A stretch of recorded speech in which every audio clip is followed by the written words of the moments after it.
Alright, good morning, ladies and gentlemen. If it's morning over there or... Shit, no, I'm gonna redo that. I don't Good know what I was evening, saying. good afternoon, good night. You shouldn't be listening to this when it's night. Go to sleep, you. But if it's not, welcome to the Don't Salty hijack my Triangle. intro. Stop hijacking my intro. You're we not could. allowed to hijack my intro. Yoink, my intro now. You do that every time, you know. You did that with Pory, too. Yeah, because you don't do it good enough. Yeah, Wow. sorry. Wow, It's been a while. By the way, this has been a while, so if we have any regular listeners, welcome back. There has been a bit of a mid-season break for Wow, yeah. many reasons, and also many weeks. There were technical difficulties in Pory's side. I was being lazy sometimes. Wow, sometimes. And I was being hijacked by school. I was yeah. And Pory's. Yeah. So yeah, to give you a bit of a breakdown on everything that's been going on my end at least, I was caught up in a group project at school, university, where we started another movie, and I was the only rigger, editor, animator, storyboarder, and currently sound designer on the team. So lots of work in very little time, and so during the entire process, the entire production of that, I had absolutely no time to record. Speedy, what has been going on your end? Well, not much, really. Unlike you, I've just been basically able to attend everything. Or has there been a reason why it hasn't gone through because of me? I don't think so. Either. It's really mostly been Shayla, but we are willing to accommodate to her school's desires. Thank you. I appreciate that. And then, if I remember correctly, there were also a few things with Pory. Pory, you had like a Yu-Gi-Oh tournament or something, right? Well, that was just 1 week though, yeah. Yeah, Did you win? then there was... I did really Did you fucking win? bad. I did so bad. Yeah, I got really tilted Serves on you right. on round 3, and then I just kind of spiraled out of control. That was really bad. I don't mean Serves to you get don't mean to get too much into Yu-Gi-Oh, but why did you get so tilted all? Because I literally couldn't have lost if I tried, and I still lost. I just like closed my eyes for like 10 minutes. Sounds like you've got yourself to blame. Yeah, definitely. That's why I was angry, because I was just like, I'm so fucking stupid. Well, And in the middle of that, we did actually manage to record an episode somewhere which got lost because Pory's hard drive... What happened to your hard drive exactly? I'm not exactly sure, but when I tried to fix it, I made it worse. And so, Yeah, you don't touch a hard drive unless you're like really Well, I know what you're googled. doing. You don't Google these. Yeah. No. Hard drives are too sensitive. You do not touch a hard drive unless you already Yeah, I mean, really know what you're doing. yeah, lesson learned. I mean, lesson learned. and lesson learned like a month ago.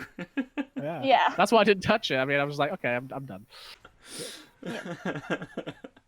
But yeah, so all problems have been solved for the moment. We hope that we get that episode that we recorded up if Pory manages to get his hard drive fixed. So that might be coming up. But for the moment, the episodes are going to be a little bit out of order, a little bit jumbled. Stick with us. We're trying. There have technically been 3 episode 6s now. One which has gone into the waste bin. The other one which is in limbo, and the third one which is currently being recorded. So Exactly. Between all of those things, we've had a lot of anime that we've watched, or at least some of us. Had a lot of anime that you've watched. We have, yes. Yeah, before we get into that though, I would just give you the topic for today's episode, which is going to be Pokemon. Because Yes. you can. And you told me to watch some stuff. I believe mostly Pory. Have you watched any of it or all Yes, of it? Maybe? I've Yeah, not he watched it. He watched it right before we were supposed to record last time. Yes, but that means it's fresh in my mind. So yeah, sure. Please tell me that you watched the third movie. I want to talk about the third movie. We can talk about that, but I haven't watched it. Of course you you haven't. fuck you.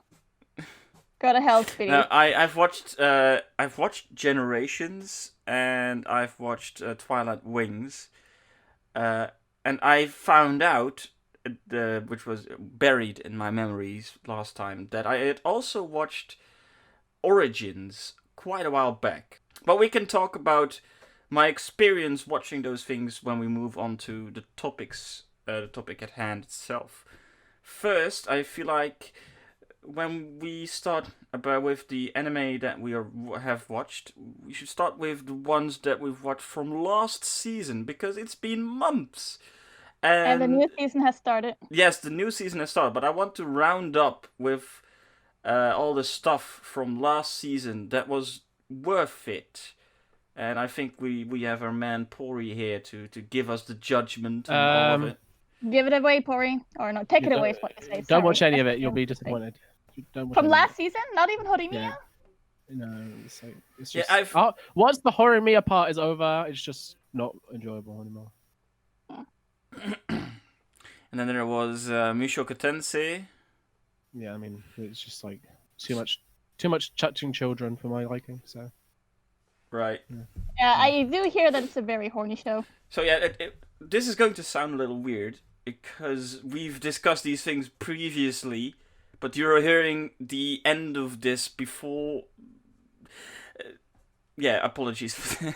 Yeah, I tried to rationalize it and just accept that it's gonna happen and just keep watching the stuff that's good. But it's just like it's a little after a while of touching children, it's like okay, we're done. You don't have to keep doing that. Did you ever finish it? Or I finished it, yeah, but it's just like. So you're still a masochist, I see. Nothing has changed on that front. Well, it was like whatever. It's like who cares? Like I said, still a masochist. I stand by it. Yeah, was there? I believe there were more that were like. Yeah, I mean, prominent. Wonder Egg was supposed to be good, but I don't know. I don't know what happened. Yeah, what happened? There was like an episode that came out later, or. Oh, so yeah, basically, they were just behind on scheduling. I guess someone was rushing them, so they made a recap episode, and then they had to put the finale as a special episode later on. I do wonder how long the anime industry in general is going to be able to keep up those ridiculous schedules before it completely and utterly collapses. It's just too unreasonable as it is. Yeah, it's not gonna. I mean, it's just it's not going to stay around. But yeah, I mean, it is just inevitable. But I have no idea what happened with Wonder Egg. I think it's episode 11, and it's just like it's so. Unless I say exactly what happens in the episode, I won't be able to communicate how little sense it makes. Do we want to spoil it? I mean, if you want to watch it, please don't spoil it. I'm gonna watch it at some point. Probably sometime soon because it has a pretty high rating. Basically, it's weird and it's weird at some point. Or it's unreal. How it's just yes. Yeah, I mean, it was always a very surreal show. Yeah. It's like my complaint with episode 1 was that not enough was going on. My problem with the end is that so much is going on that none of it makes any sense. So a nice 180. Right, and that was the one with the ghoul boy. Did you ever finish that one? I don't even know. Kimono G. No. That was mine. That was the one that I was looking forward to because I like the manga. Okay. I didn't watch it. Well, I believe actually the best show is Slime, but it's a sequel, so I don't really like saying that it's the best show. But that is the best show. What about nothing wrong with that. The hamster cause, or is that this season? Oh, that's just the best show ever. That show is hilarious. That show is a riot.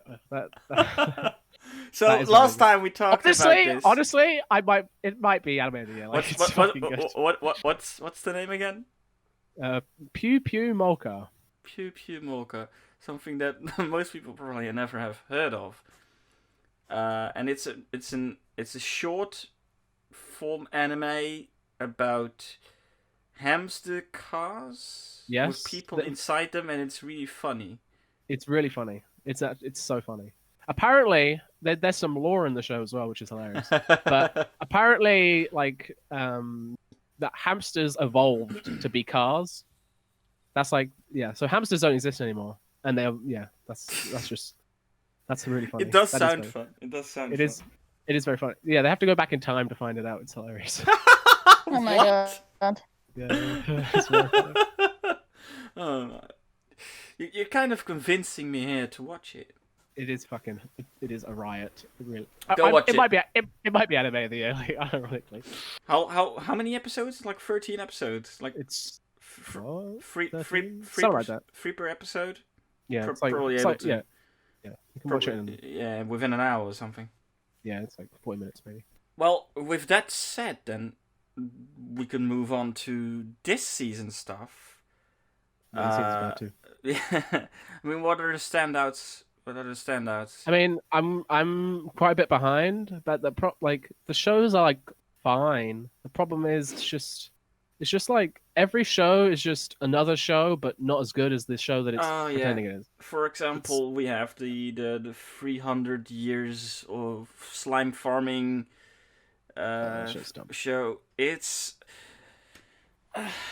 just another way that the author was like, okay, how can I make my protagonist overpowered without having him go through any kind of conflict or any kind of challenge? So basically, this girl gets reincarnated in another world, staple of the genre at this point, and she just decides to, if she becomes immortal, which is very fun, of course, as a main character, to literally have her be immortal. No stakes whatsoever. And then she starts farming slime for 300 years, and she gets so much XP that she's level 99, which is top level.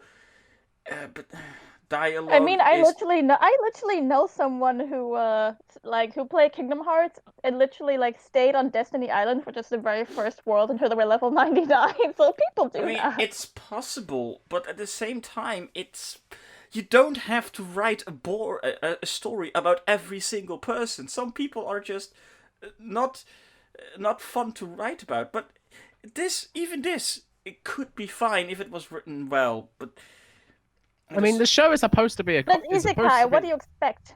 The show is supposed to be a comedy, so I wasn't laughing. I don't. Yeah, I wasn't. That's the problem. I didn't care about the premise. The premise is like fine, but the joke is. They find out she's strong. They fight her. She's like, "Oh, I don't want to fight." Then she wins. That's the joke. Like, that's so fun. Yeah, it's so funny. And it's the same joke over and over and over. It's just always the same. I don't understand why you would like who. I don't understand who watches. Also, every single time the main character spoke, I instantly had to think back to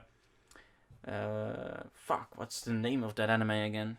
The lolly Nazi girl. Yeah, the lolly Nazi girl. Yojo Senki. Because the same VA also plays in this anime, and she's a good voice actress. But it's the only point of light in this dark night sky. Well, see, the problem with that is that if you can recognize the voice actress and she's doing something wrong. That's kind of the point of voice actresses. Actors is that you should not recognize their voices. At a certain point, I disagree. I mean, if it's literally the same voice every single time, but you have 15,000 roles some stages take on. At a certain point, there's you can only make so many noises that sound distinct. No. Tara Strong has like several hundred different voices, and there are some that are similar because people want them to be. But like she absolutely has the ability to make every single one of her voices at 100% unique if she wants to. I do think people specifically typecast just to say, "Hey, do exactly what you did in this other role again, thanks." Yeah. Like with then it's the director doing something wrong because again, that is not the point of the voice actress of a voice actor. And then also some voice actors just have a very distinct voice. And I do think she has a very distinct voice. Like a very... Which, again, that's kind of a problem. I mean, voice actors are supposed to be flexible in that. I mean, you need... Some roles need specific kinds of voices, and you can't get that from any other seiyuu. I disagree. No, I also disagree. Again, you really need to listen to like all of the different voices of Tara Strong. She can go from playing like an adult, like really tall guy with a very low voice to a little baby. To be honest, you're reaching quite for the stars by comparing every other seiyuu to her. Well, yeah, that's also she's because she's like, like she Well- is like the top of the line, but also like that is what voice actors should reach for, you know. fair. What else did I did watch? God, I don't even know what I watched. It's been so long. Hold on. Because I watched one other anime as well from this season, or at least started on it. It must have been really good. You said that last just time have- too, Pory. It's not funny anymore. It must be really fucking good. I mean, there's Jujutsu Kaisen, which was from last season.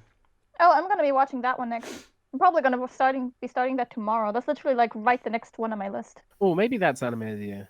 Can the same show win anime of the year 2 different years? I don't think so. It's really good, though. Yeah.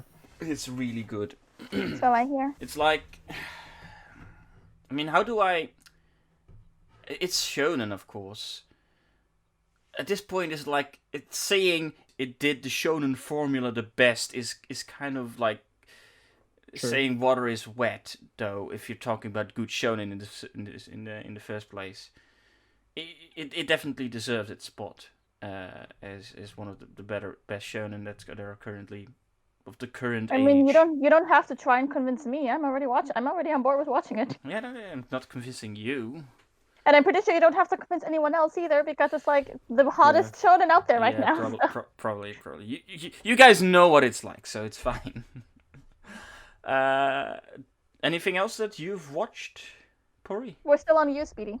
Oh, we're on me, because we've been. Yes. going I thought we were just kind of going back and forth. yeah, you know. that's sure, yeah. Never mind then. Yeah, I mean, it's just I'm just not motivated to watch any of the shows because I could just watch the same show but that is better that came out 10 years ago. Like there's one show. Let me see if I can find the name. Welcome Pory to and anime, or well, modern anime, anyways. It's not really good, believe it or not. It's just Modern, exactly. like anime in general just- is not very good. Yeah, I hate to break it to you guys.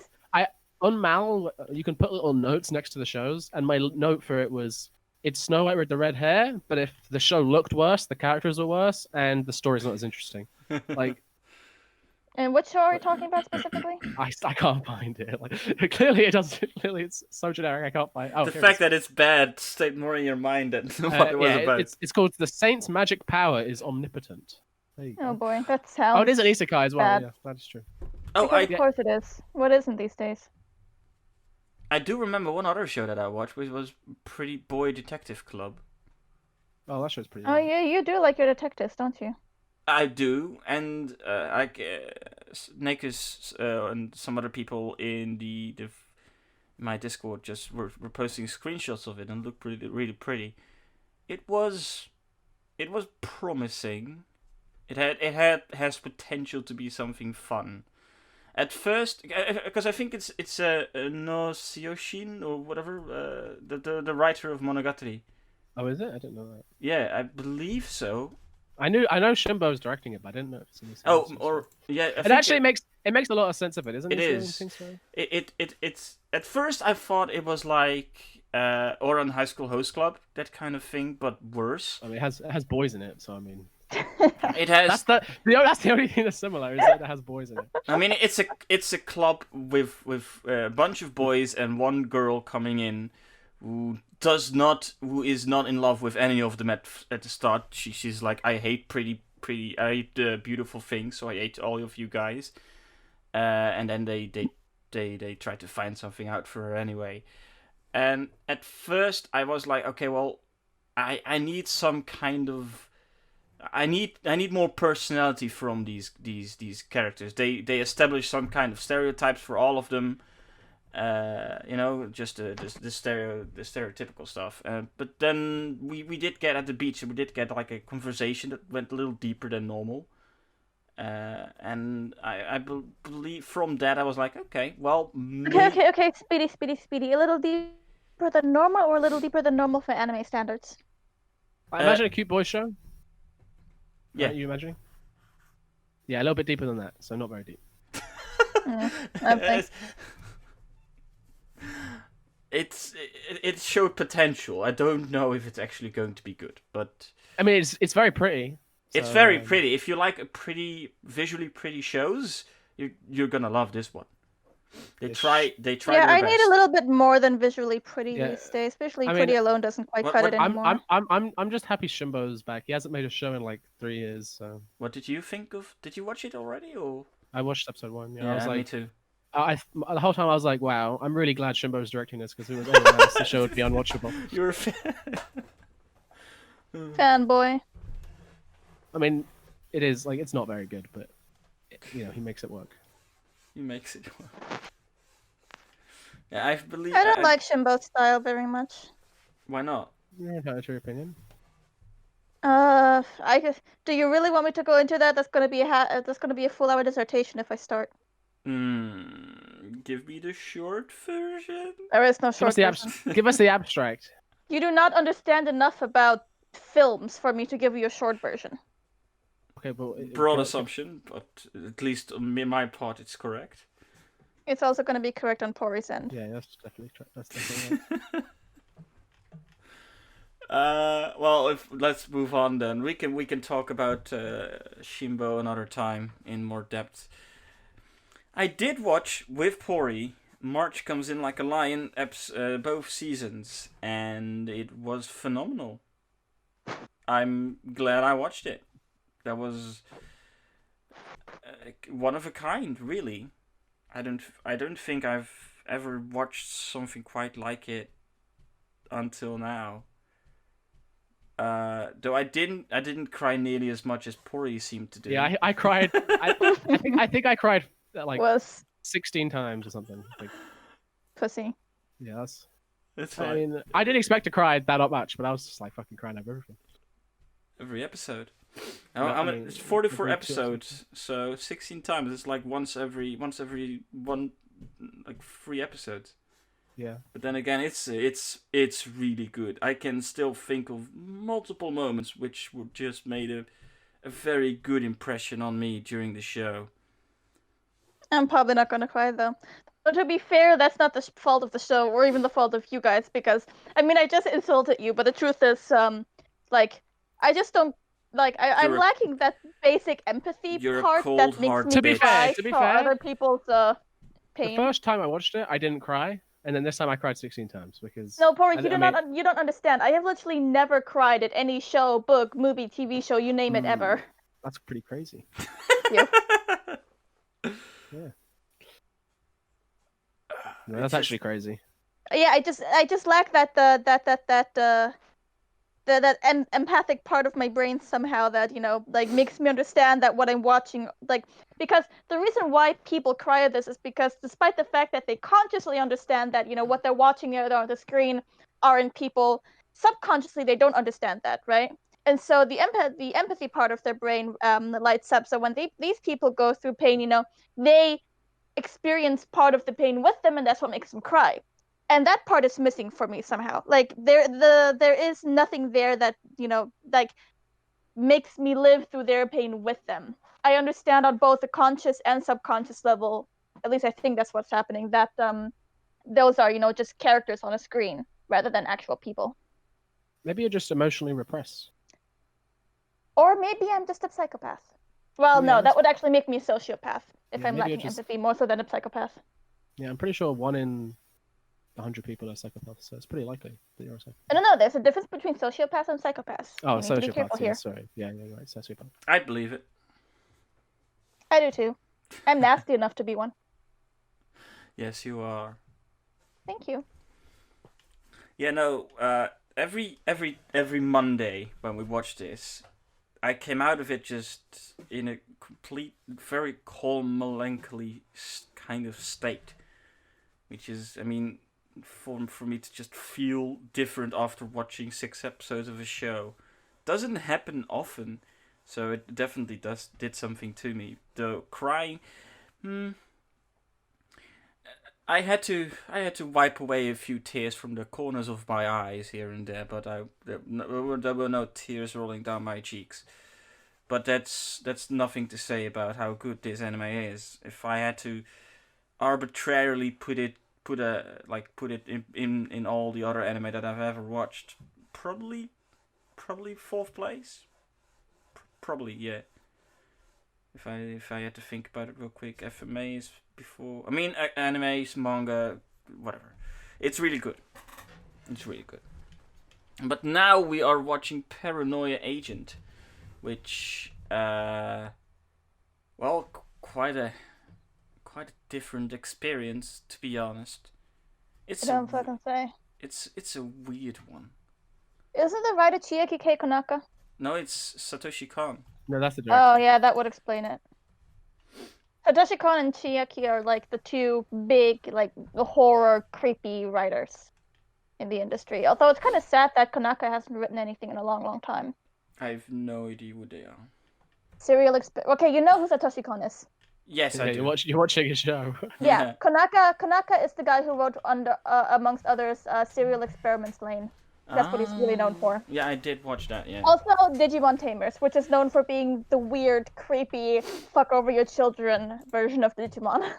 Something I still have to eventually watch after we get through the first season. Or I get through the first season. Did we already get through everything that we've watched? Well, what you two have watched. Yeah, we won't talk about Sheila at all. Yeah, well, have you watched anything, Sheila? I've watched a few things since we last talked. I managed to finish the quote-unquote first season, the first 167 episodes of Inuyasha just before, the entire, before shit hit the fan over on my end. Mm-hmm. So that's a thing. Which, it's a childhood show. I remember it to be much better than it actually was in the end. Which, not that surprising really, because shows just tend to do that. Yeah. It was still good. There were a lot of, it was a show, an isekai show, and a romance adventure show, and almost more like on the borderline of being. It has this old school vibe of not being obviously targeted at a certain degenerate demographic, and that makes me very happy. Hold on, just a moment. Oh no. I'm not seeing any waves on my audition, even though it's running. If I say yes to open the hardware preferences, please open it then. We believe in you, Speedy. I'm trying very hard not to laugh. You can't see it, but I'm trying my damnedest.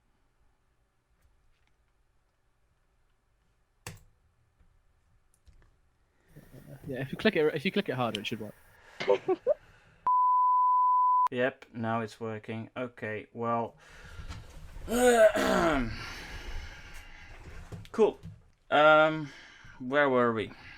Inuyasha. Yes, Inuyasha.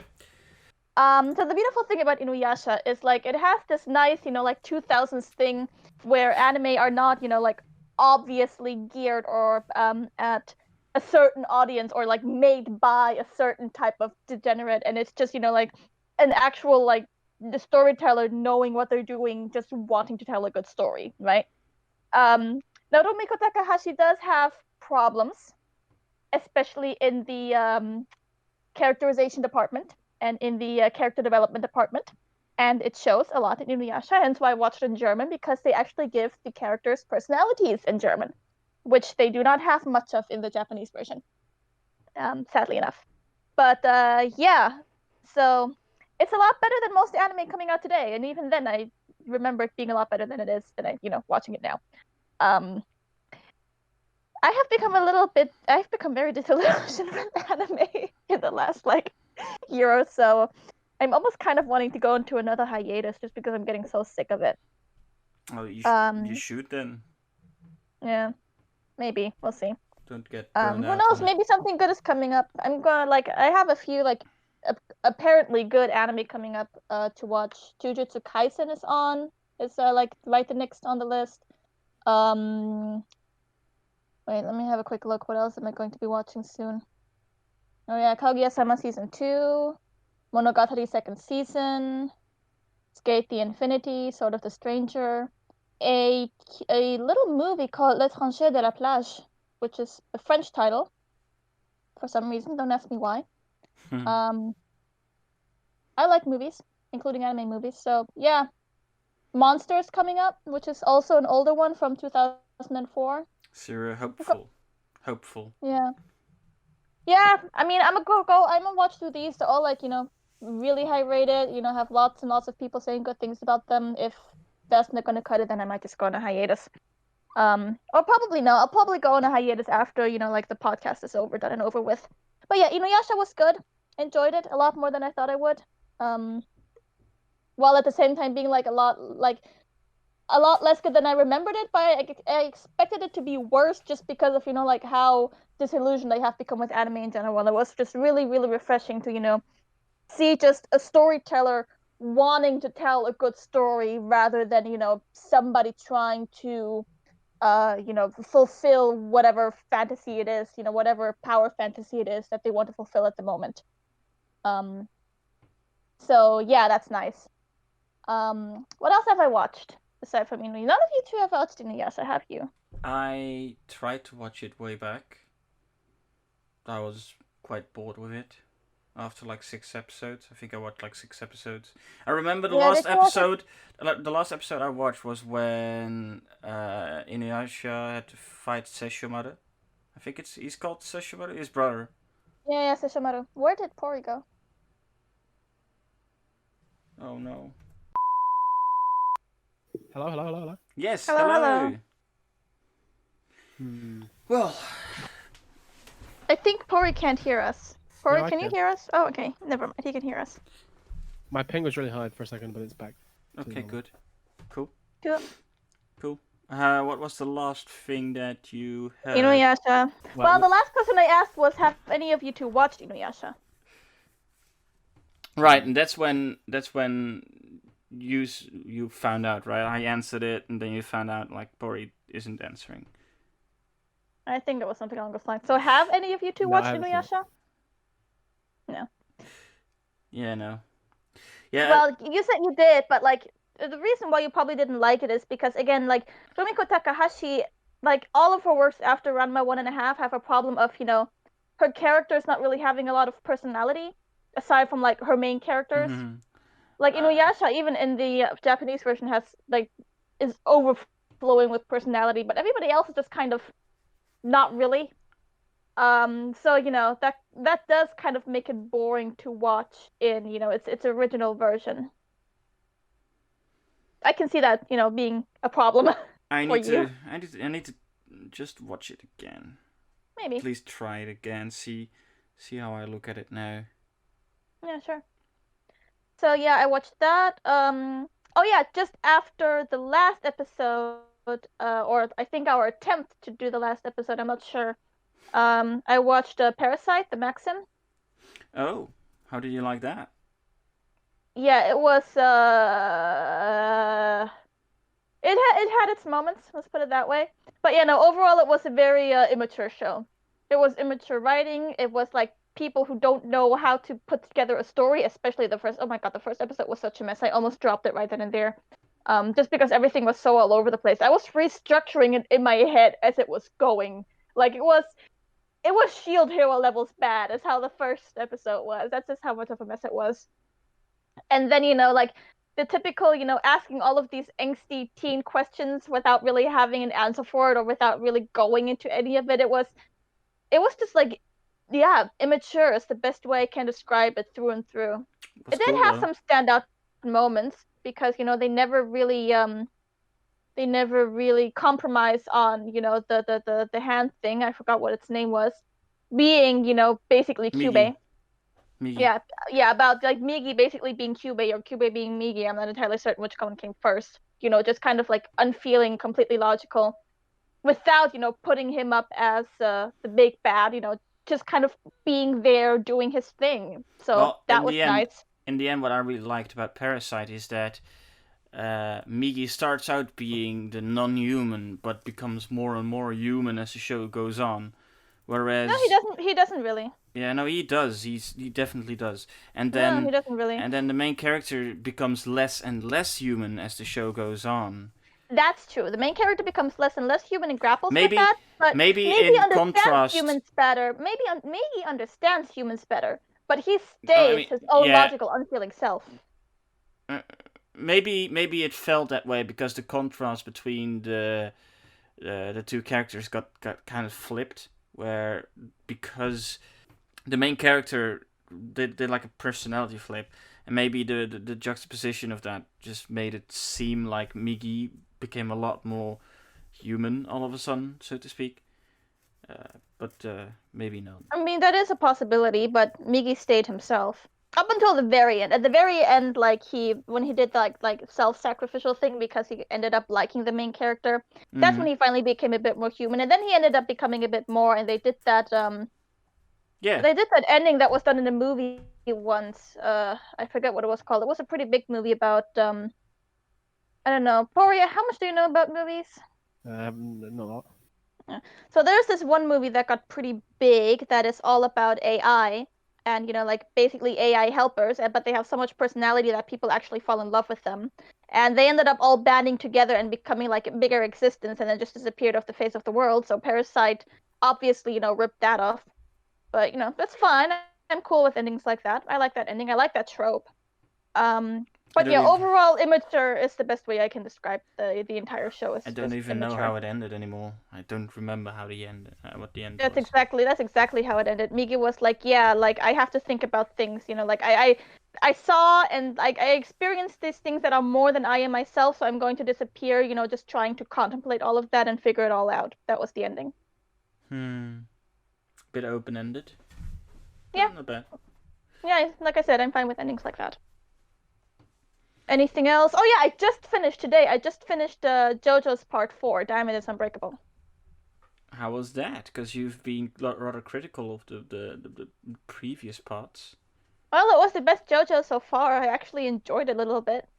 Like, it's not going like JoJo's is still nowhere near my favorites, but that one I was like, this keeps my attention. It kept my attention. Well, what was the difference then? What made this JoJo's better than the previous 3? Why is this one better? What made this one stand out? Okay, first of all, the protagonist. Josuke is like the first protagonist that's not an asshole. Because everybody else before that, it was the kind of person that does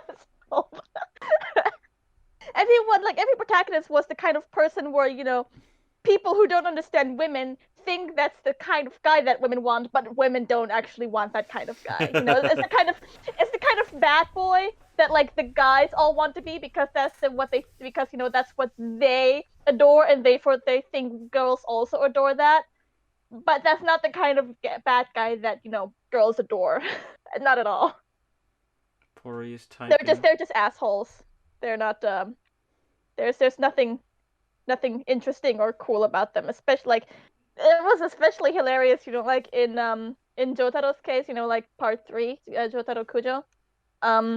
Like him calling his mother bitch on a regular basis, but in reality he's a sweetheart, and I'm like, fuck no, you're not convincing anybody. I mean, how does that translate in Japanese, calling your mother a bitch? I mean, is it just translations or? I don't know. Oh, did you watch it in English or? No, I watched it in French. Yeah, no, this Josuke is he's a bit of a trickster. Not like Joseph is, he just likes to he does, he's a flawed character, but he's not an asshole-ish character, and it shows from the very beginning. He doesn't like to fight, he tries to avoid fights, but tick him off the right way and he'll throw down if he has to. One thing that does bother me is that there's this plot line that was just completely and utterly, I don't know, maybe it'll come back at some point, but there's this one plot line that comes up fairly early that was then just completely and utterly thrown away, and I'm still wondering what happened to it because it looked really interesting. Not going to spoil it though, but it still bothers me. Like that really, really bothers me. And then the entire vibe is just different. It's a lot slower. It's a lot less hyper masculine. It has this mystery vibe going on almost of, like it's very much, it has the Stranger Things vibe, this 80s vibe of something mysterious going on in this little suburban city and you don't really know what it is and it's all really eerie, and that's kind of like the entire vibe. It's all a bit slower. It's not, I mean, it's still action-packed, but it doesn't feel like it is. It's just, when Mother's Basement said that it was like a complete genre change, I couldn't quite believe it, but yeah, it's a complete and utter genre change. everything about it is different. The feel is different. The characters, even though it has some reoccurring characters from the parts before it, even many of the designs are different. There's like more variations in just about everything. It's very, very different. That's the one thing I can really say about it. Is it necessary? Say I wanted to get into JoJo's, would I have to slog through the first 3 parts? Is it something that I should do if I wanted to get into it? No, you absolutely do not have to. Is It is like, every parts of JoJo's is like so cut off from each other, and that includes this one. There are, like I said, there are reoccurring characters, but like you don't really learn anything about, like you don't need to know anything about them, because the main characters basically don't know anything about them. You just know that they exist and they have a history, and if you are curious about what that history is, you can go back and check it out. But none of it is relevant to this story or like, anything going on in Morio City. I might watch it. I mean, there's this stipulation among JoJo fans. It's like either you don't watch it or you watch it all. But I feel like if the first few parts are that bad, do we really want to? I mean, I really did not like the first 3 parts. Part 1, 2, and 3. Really not for me. But like part 4, it was enjoyable. Like, it was okay. I still don't love it, but like it held my attention. Okay. And it held enjoyment. And that was everything that you watched. And that was everything that I watched. So then we can go on to what I've watched when it comes to Pokemon. Yeah, let's start with Pokemon. Pory, are you still with us? I'm alive and well. Wonderful. So before we get into exactly the thing that I watched, more like, what makes Pokemon so special for you guys? Is it special for you guys? What does it mean? Pory, you want to start this one? I think it's more special to you than it is to me. I mean, I just think like now it's obviously the real reason is because I just Nostalgia. watched it. Yeah, I watched it when I was young, and it's like just ingrained in my fucking brain. But the fact that like, and this is the games, because I care more about the games than I do anything else. But there's just so much. There's just something for everybody. Like you can be a little kid and you can play the game badly and have fun. You can be some crazy completionist. You can grind the game out. You can play it competitively. Like there's just infinite ways to play the game. You just sculpt it to however you want to play. And then there's just all these spin-offs around it that are just enjoyable and just make the experience playing the game even better. So when it comes to the anime, is that something that have you watched all of it, like from the very start? What do you mean, like every single season? Yeah. No, that sounds like not fun. I've seen some of every season, but I haven't seen all of every season. Which ones have you watched? I've seen the first one, and I've seen Diamond and Pearl, and I've seen. And to be fair, Diamond and Pearl is it's pretty fucking good. Yeah, Diamond and Pearl's really good. I don't know if I finished. What is it? Advanced Battle as a third? Just advanced. Like I just call it advanced because it's like Advanced Battle, Advanced Generation, I think, and Advanced. Those are the 3. Yeah, I've seen like a lot of it. I have no idea if I've seen every episode, and I've seen all of Journeys that's out. And did you see these when you were young, or is this just bit of all of them? Because then, so it's There's just when not- it came on TV and you just happened to see it and you watched it. Well, But you don't I've really se- know I've which seen episodes. I've seen some number of every year of my life. I've seen some number of episodes. But... So you're basically assuming, okay, well that that has Yeah, to we correlate have- with. Well, I know that I finished season 1, and I know I've watched Diamond and Pearl, and I know I've seen all of Journeys, and if I might have seen the same episode of Advanced like 8 times, but that's still 200 Yeah. episodes. So what about the movies? How many movies are there? 23, A lot. I think. Too many. 24 maybe, because there's like a Tarzan one coming out. How many? I think How many are worth it? I haven't seen all. but well, there aren't a lot of them. The first one is worth it just for the cultural impact, I would say. And from what I know, like most of the movies aren't that good, and I've watched a lot of them. I think all of the movies like starting with Diamond and Pearls are just shit. You can just forget about those. I mean, I have a soft spot for the Zorok movie because I've seen that movie probably a million times. Mm-hmm. But yeah. But it's not good. No, yeah, it's not very good. But the third movie is great. Like the third movie is legitimately good. I don't know if that movie's actually. I can give you a million and one reasons why the third movie is legitimately good. The third movie was amazing, and then you were like rewatch it. I was like, oh my god, I really want to. And then I rewatched it. I was like, oh, this isn't that good. And I was I can give you. Okay, fight. I can give you a gazillion one quote unquote objective reasons why that movie is actually good. All of the others are okay, I guess. No, why is the Entei movie so good then? You really don't want to go into that? Yeah, you really want to go there? I'm probably not gonna watch it. Okay, wow. So one of the things at the end. Okay, first off, steaks, right? Speedy, you're always talking about steaks. Pory, tell me what you know about steaks. No, tell me what you know about steaks about in the other movies. Well, I don't know. I don't know. Wait, what do you mean? Like, what do you mean? Like, how are the stakes built? What happens? Why do these characters have to be involved in that specific plot? You know, what is normally there's an evil team that are trying to do some bad stuff, and then the heroes beat the evil team. That's normal. Well, not so much in the movies, except even in the well, maybe in the movies it's like not a team; it's like one evil person usually, and sometimes an evil Pokemon. Well, yeah, I guess so. But you know, the thing is that the stake is always the same, right? It's always like the end of the world in most of the movies. It's always, you know, like Ash having to be there, or like being caught up in this for no other reason than, you know, he's our protagonist, and therefore he is the one who needs to, you know, stop the end of the world, the end of this specific region or kingdom, the end of this, the end of that, the end of whatnot, right? That's how pretty much all of the movies are put up, and it's not good. So do you remember what the stakes were in the third movie? A little girl is chilling out in a big crystal castle. The stakes for Ash.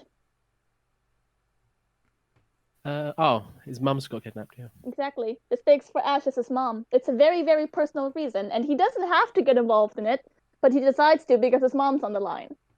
So, you know, that's point number one, the first thing that it does right. And it's honestly something that it does right that a lot of other, like, even shonen anime don't do, because for somehow it's always, you know, like the end of this era, the end of humanity, the end of this, the end of that, and the end of whatnot, you know. It's because it's flashier, that's why.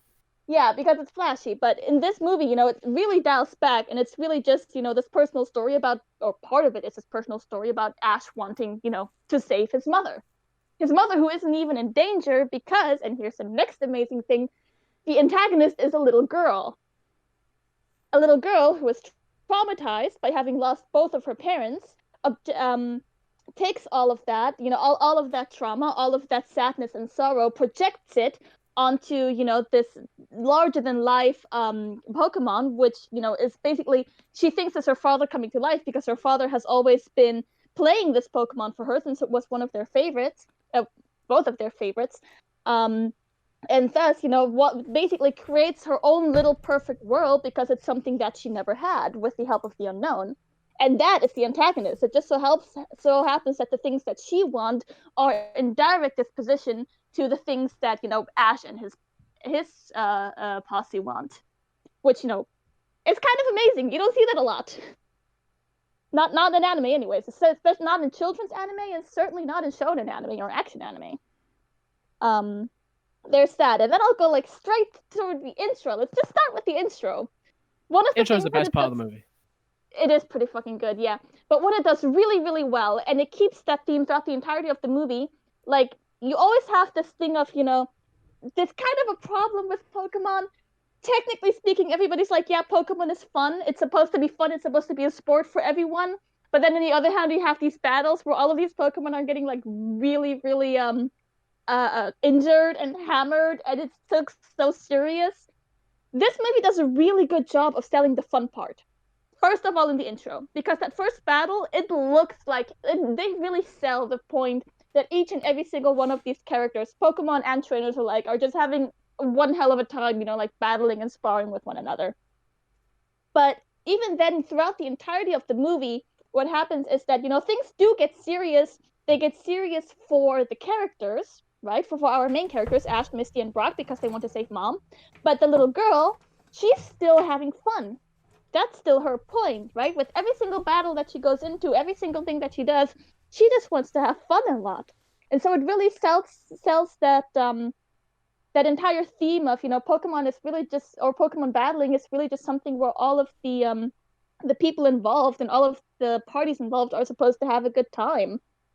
That's what that little girl sees in it, and despite the fact that it's serious for everybody else because now there are stakes, for her it stays that way.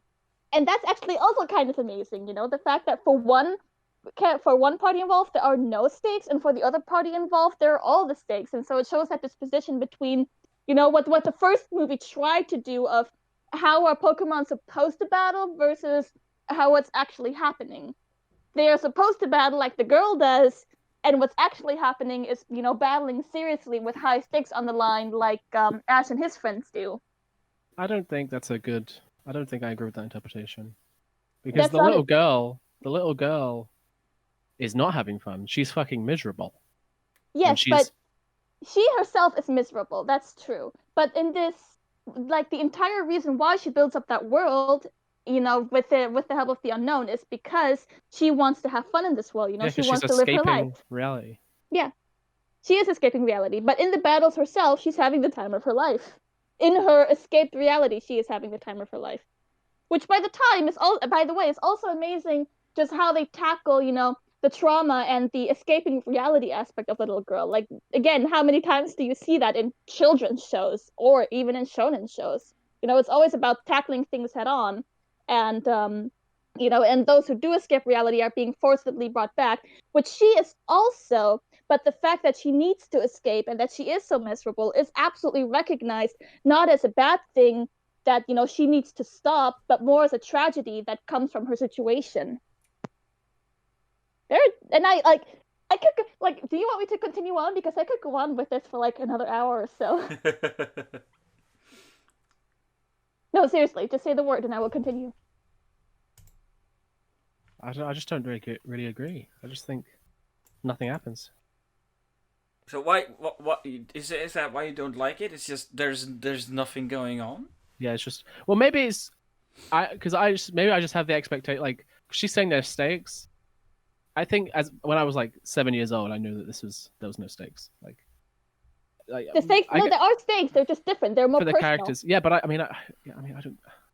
I'll just be nobody's honest, going to die. Okay, there aren't stakes where people are going to die. Yeah, there's no stakes in that. The damage caused will be reversed, within the next second, so it doesn't actually make a difference. Yes, but where the stakes are, the stakes are much more emotional than they are physical. The stakes are in getting Ash's mother back. Ash is invested in this not because the world is going to end, but because there is a personal stake for him in there, right? There are stakes in that girl that the first part of the movie really sells us on being sympathetic to that girl and rooting for her and wanting the best for her. So the movie sells on is that girl going to be okay? Is she going to get her dad back? If she doesn't get him back, is she going to be all right? What's going to happen to her when the entire thing is over? We know how it's going to end. The question is, what's going to happen to her after all of this is over, right? There are the personal stakes in there for the characters, both of the characters, Ash and Molly, the little girl. Her name is Molly. I mean, I guess, but I will say that as a viewer, I don't care. And I don't care. That's on you. That sounds like a you problem. I think to be honest, I don't think there are many people who actually care. Pretty much everybody I know, or every YouTuber I know says that agrees on the fact that, out of all of the Pokemon films, that one is the best. Well, yeah, but that's I don't think so. I think Power of Us is probably better, or the other one that's really new. Which one is better? The newest ones, like the Power of Us and God. Yeah, I haven't watched those yet. Yeah, the new ones are good. But they're just chilling out. They're just like Pokemon movies. What was I talking about? So for a Pokemon movie to be good, the stakes have to be high. I think the stakes, it should just be super chill. There should just be nothing going on. Like, so that's why I like. That's why Journeys is my favorite series, because there aren't any stakes. It's just Ash being like, I'm gonna fight some stuff, and Go is like, I'm gonna catch some stuff, and then that's it. Because that's what's fun about Pokemon. It's fighting stuff and catching stuff. It's not crazy plot lines. I kind of do like the crazy plot lines, but the reason why I like this one is because the stakes are, well, a lot of reasons, but stakes-wise, the reason why I like it is because the stakes are so personal to the characters. Everything is dialed back. The stakes are smaller. They're not physical anymore. They're not, like world-ending or character-hurting anymore. They're all, very, very personal to the people involved, and that can make for very high emotional stakes. And that's exactly what's happening. Yeah, maybe it's not the product that I would actually want. That's probably what it is. Yeah, there's a difference between judging a product for what you want it to be versus judging it for what it actually is and what it's trying to be. Yeah, and what it sets out to do, the third movie does it really, really, really well. I'm still to this day I'm very impressed with it. Almost makes me want to watch it. We can watch it together someday. I wouldn't mind rewatching it. It's good. Oh, what I do like though is that Ash uses his Pokemon. Which sounds weird, but it's that's fucking good. Like that scene. Yeah, because in all of the other movies, they're just kind of there, and going into a battle once in a while, and that's it. That's all. My favorite scene is where he has the Chikorita and the Bulbasaur throw up on the waterfall, and then they throw the vines down to bring him up, and then he spams all of his attacks to break the door so that he can jump through. And then they use the Pokemon for really smart problem solving. Yeah, that's what I want to see. That's the good shit. Yeah, the writing in general in that show is surprisingly smart. Not in the show, in that movie, it's surprisingly smart. It's good writing. So it knows what it's doing. This might be a bit of a technical question. Was there a different director on this movie compared to the others that made this movie stand out so much? I have no fucking clue. Okay. I'm pretty sure it's all directed by the same person. Nah, I don't believe that. There are just too many of them. Yeah. To be, I'm just gonna say this guy directs a lot of Pokemon. He directs a lot of. What's his name? Wait, he's been directed. Look, he directed. Wait, is he directing Journeys? Okay, he's not directing Journeys, but he directed Sun and Moon. He directed the original and Sun and Moon. So he's directed a lot of Pokemon. And he's directed a lot in between. And he directed the third movie. Oh, okay, well. So, you made me watch Generations, first of all. And at first I thought Generations was going to be some kind of a continuous storyline. And it took me way too long that I'm, it's almost embarrassing how long it took me, 6 episodes in, to realize it's not. It's just short stories that take parts of take a part of the story of one of the games. Mm-hmm. And turn it into a short, mini story, is what it is, right? Sure. That's what it really is. It's not really a continuous thing. Yeah, it was for the 20th anniversary, I think. So, what do you think? I want to know what you think about it as a standalone thing, or is it just I like Pokemon, that's why it's good? Yes, that's why. Because for me, I was quite bored with it. Yeah, I kind of didn't realize. I was like, maybe I should get him to watch Origins, and I watched Origins, and I was like, wow, this isn't very good. I should get him to watch Generations, and I was like, yeah, I just didn't check. I was like, it's either one or the other, and Origins isn't good, so it has to be the other. I mean, I've already seen Origins. Generations, I mean, I now probably, if you mention one or the other scenario in the game that's very important, I'll probably know what it's about because it's been in one of those. But more often than not, it's about a team that's trying to destroy the world, and the character, the protagonist, has to stop it. And it's only about that until the 4th game, I think. I mean, there's so many teams. There's Team Rocket, there's Team Magma, there's Team Aqua. There's also the one where with the guy that's building it's always some cataclysmic event or something that has to do with the entire world, and it's always focused on stopping that. Yeah. Yeah, that's Pokemon for you. And that's the when you get to that part of the game, it's the worst part. So I don't know. I kind of like that. Well, it No. depends on how well What? it's pulled off. I like Team Galactic, but I just like them like aesthetically. I don't really like the. I like the concept of Team Aqua and Team Magma. I just didn't like that they were so interchangeable. You know, the idea of two opposing, like two teams opposing each other and wanting the exact opposite of one another and constantly trying to get in another's way. That was kind of fun. I like the idea of that. And you just kind of like being a third party in, somehow caught in between the crossfire. That was a fun idea. I wish they would have done more with it.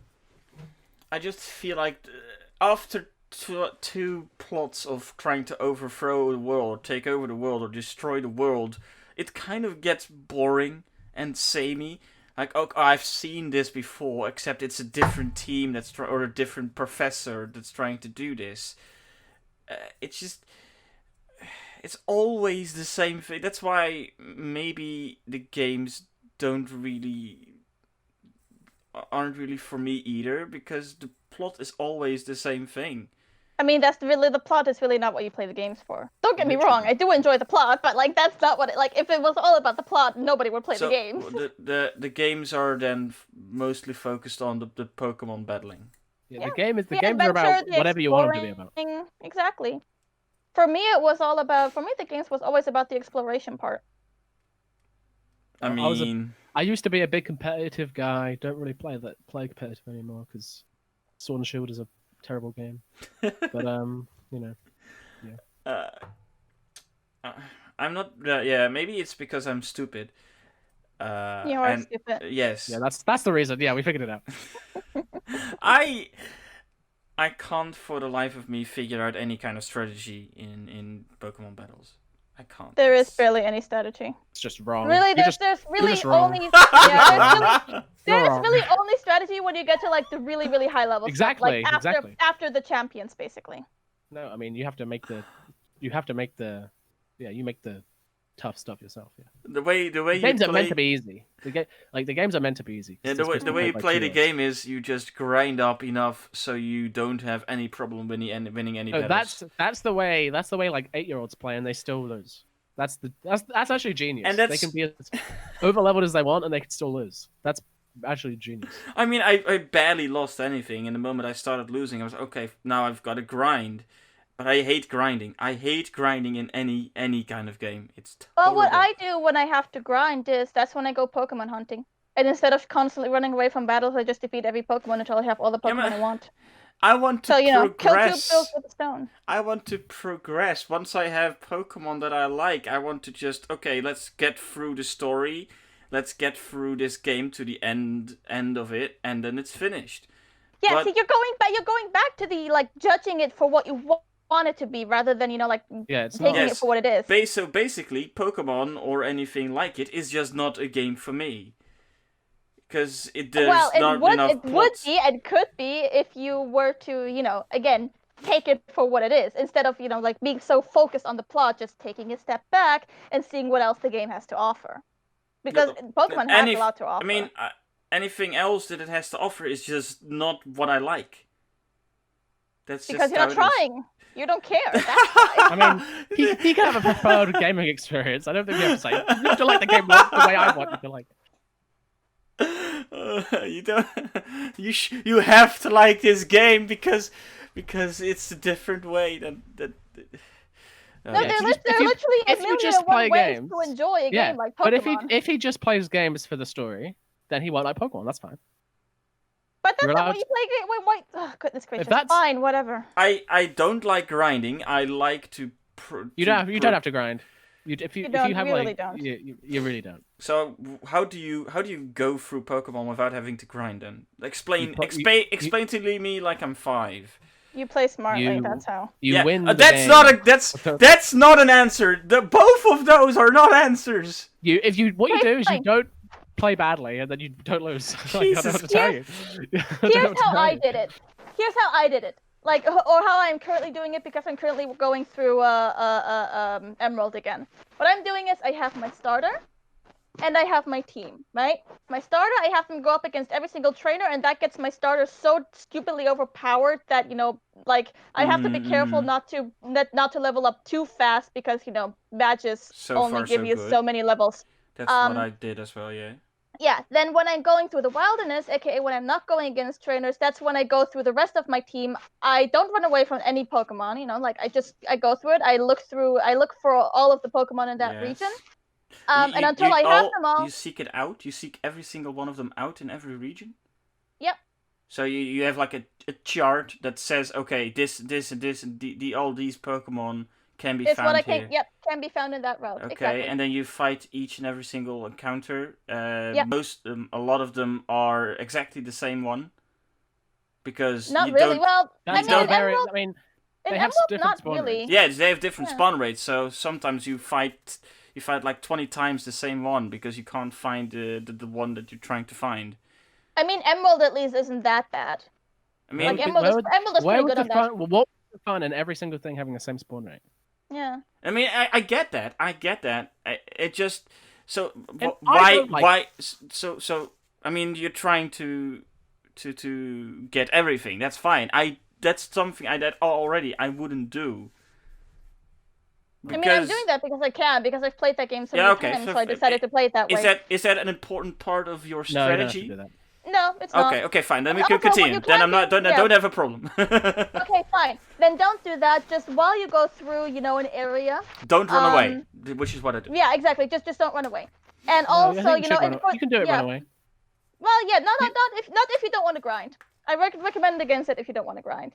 At all. But whenever you go through the wilderness, I just use the rest of my team. I keep my starter away and only use it in absolute emergencies, and I use the rest of my team so they level up as well. And that's it. That's all you have to do. Right, the way I play is I just, to make it so I'm not over leveled, I just cycle my team around so that everyone's at the same level the whole time, and then there's no problem. And you probably don't have to grind at all. Maybe I'll have to to get up everyone up to the same level because it'll be annoying. But realistically, you can just play the story and you'll be fine. So, what kind of Pokemon do you go for when you make your team? Does it matter? Does it matter at all which you choose? No. I mean, you could go for like 6 grass Pokemon. Oh yeah, if you just go for if you just played the game with 6 Pidgeys, you're gonna lose. I mean, it does matter a little bit. Like if I go into a rocky area, I'm not going to take a lot of I don't know, what is Rock League against Pory? You know it better. Yeah, I'm not going to take a lot of fire Pokemon with me. I'm going to take grass, fighting, and water Pokemon with me. And steel. Same if I go into a grass, and if I go into a rock gym, I do the same thing. Fighting, grass, and fire. I just, I cycle through my Pokemon well enough when I go to the wilderness if they're all, on the level that I want it to be. So... And even then, usually my starter is, so overpowered anyways. Like, if you take Torchic or, later on Blaziken and Emerald, Blaziken is just, so perfectly balanced that it just demolishes every single thing in its wake. I tried for a while. I feel like I did... I played... I think I finished 1 Pokemon game in total. And I did actually, print out a chart at some point of okay, this type is bad against this type or good against this type. But using such a chart to play battles was so boring or so time consuming all the time. What you should do then you should just let yourself... You don't have to use a chart, it's in the game. Yeah, you should just... What the way that most people learn is they lose a whole bunch and they go, okay, I'm not going to do that anymore. So they'd stop doing it. That's how most people learn. Plus, also, first of all, it's kind of obvious. Second of all, you can literally find the charts in the fucking game. You can? You don't have to print it out. The NPCs will tell you, what it does. Yeah, the NPCs will tell you. I think most of the games even have it, in the menu somewhere.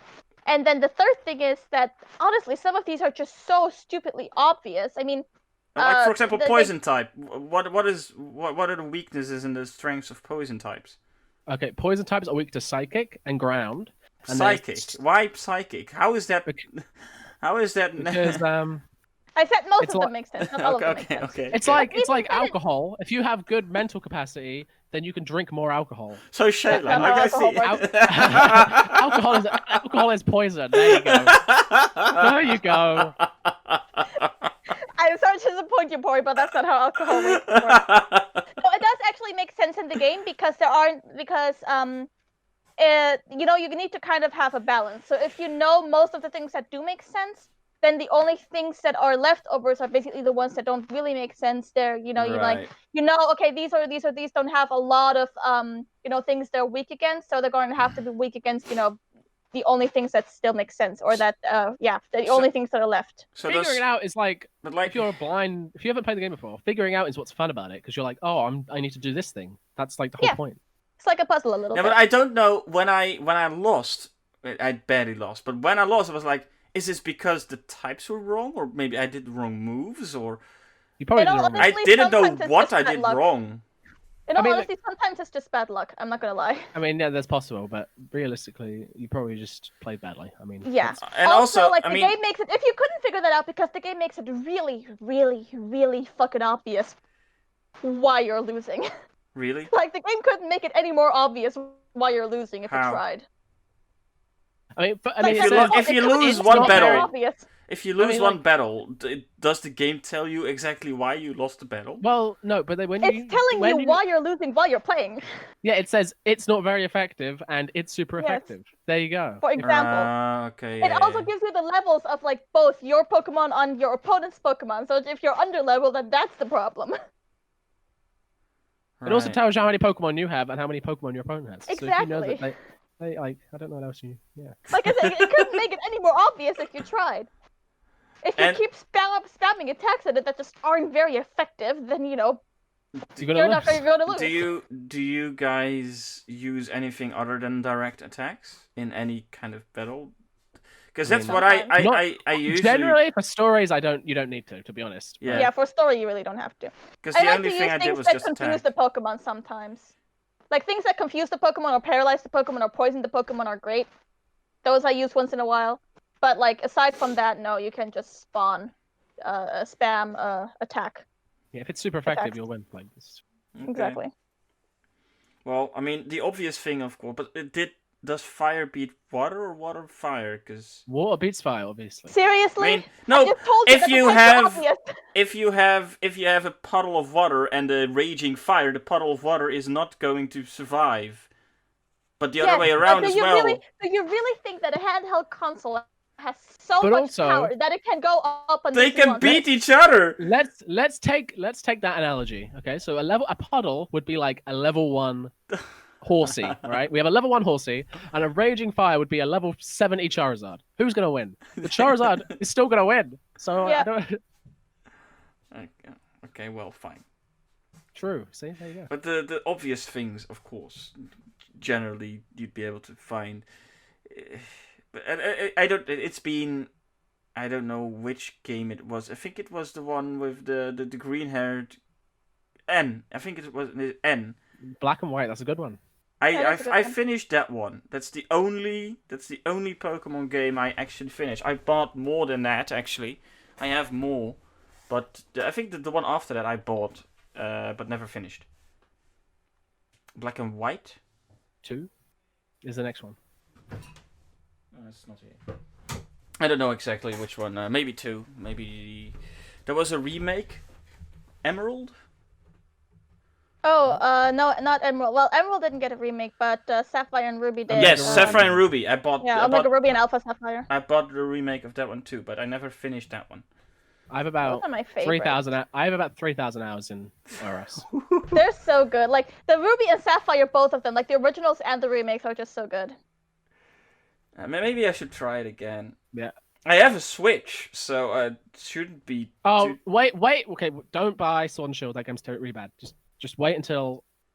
The next one comes out. Wait What is until it? Diamond and Pearl, I think. is Brilliant. sort of Yeah, coming wait out, until right? Brilliant Diamond and whatever the Pearl one's called. Okay, so Don't if buy. Shining Pearl, I think it was. I also have a 3DS, though. I mean, what if I had to play any kind of Pokemon game? Which one would you recommend, then, Pory? Well, the best Pokemon game. I don't think this is a controversial opinion. Is Heart Gold and Soul Silver. Yeah, I'm cool with that.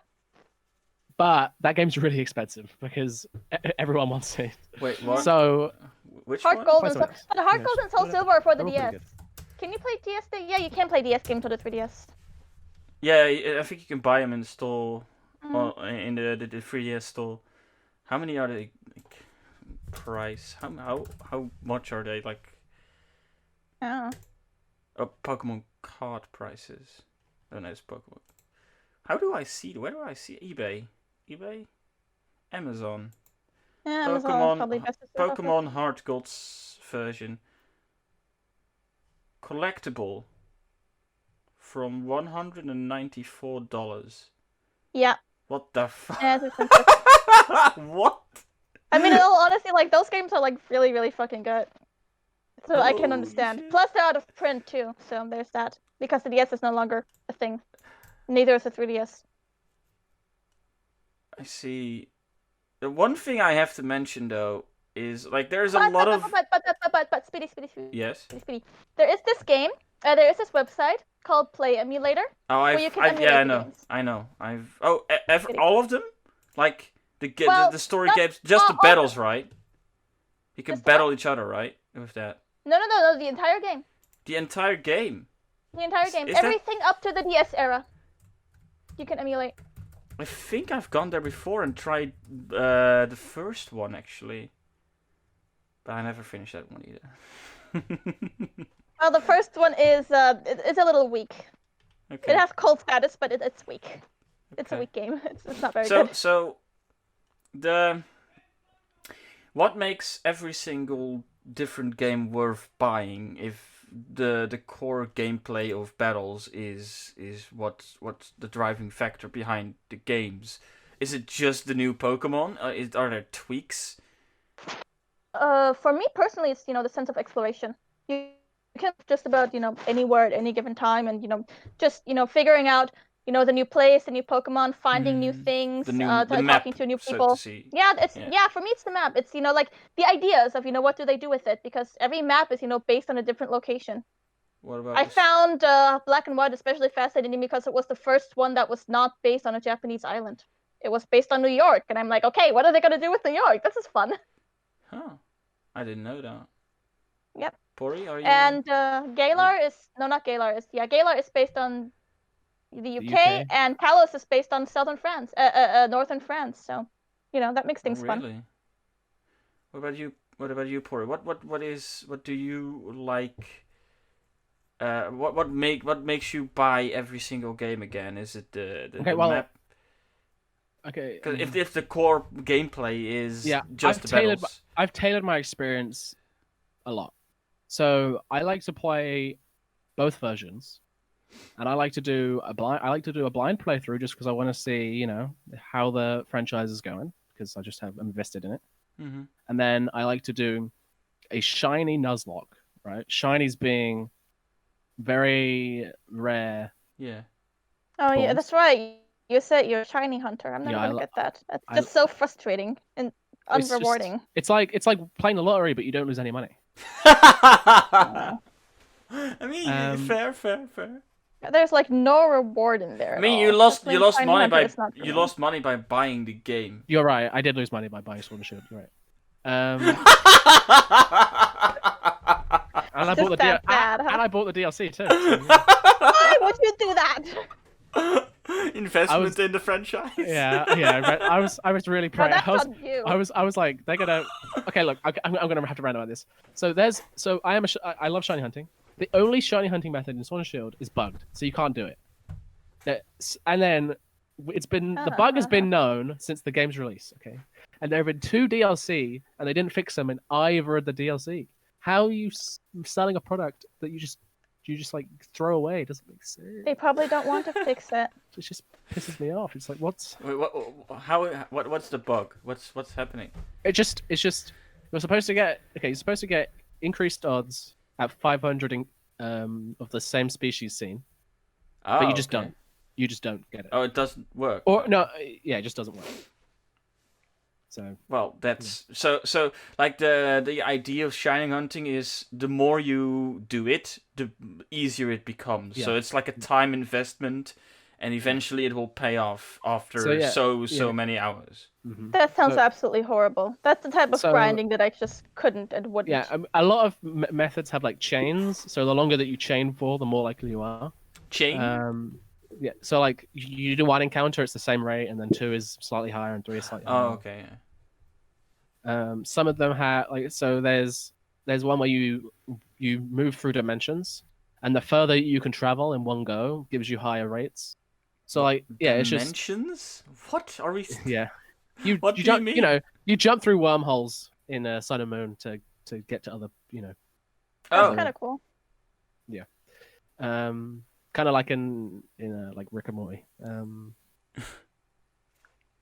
Yeah, but it just feels like a kick in the nuts because like in 6th gen, like X and Y and OS across the two games, there's like 10 different ways that you can shiny hunt in those games.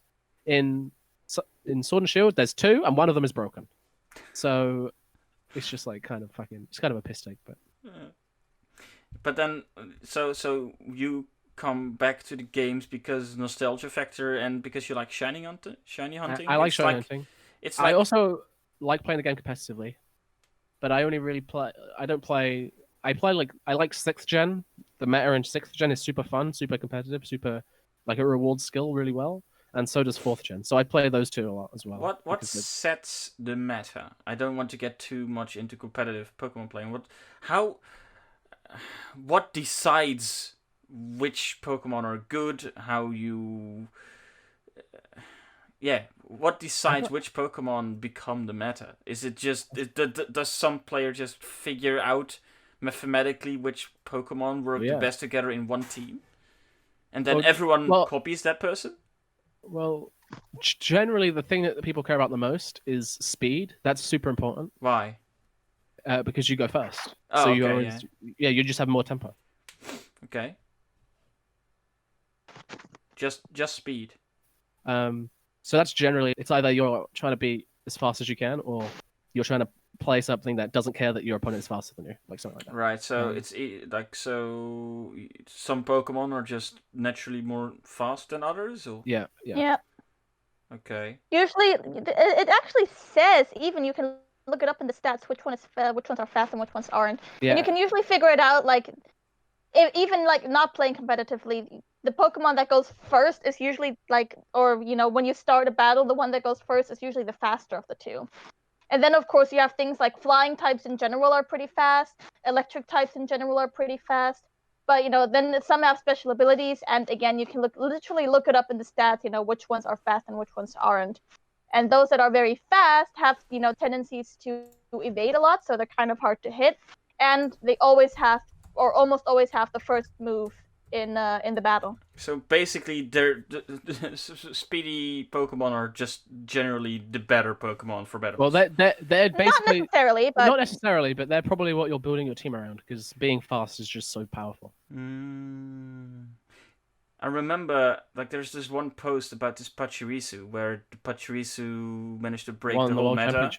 Yeah, won the world championship. Crazy. That's the only thing I know about competitive. That there was this whole meta of like the same. Every trainer had the same team, and then there's this new trainer that comes in with like a Pachirisu. There's a very funny comic about that. It's really fun. Yeah, that guy still plays. His brain is massive. Did he like? Wait, hold. But I don't play the same. There's that guy's. It's just it's so cool. Really smart. I don't like double spec that much, but yeah. So for you, it's the competitive. You just like it's an automatic buy for you when there's a new Pokemon game. It's like I've pre-ordered it. Yeah, pre-ordered it.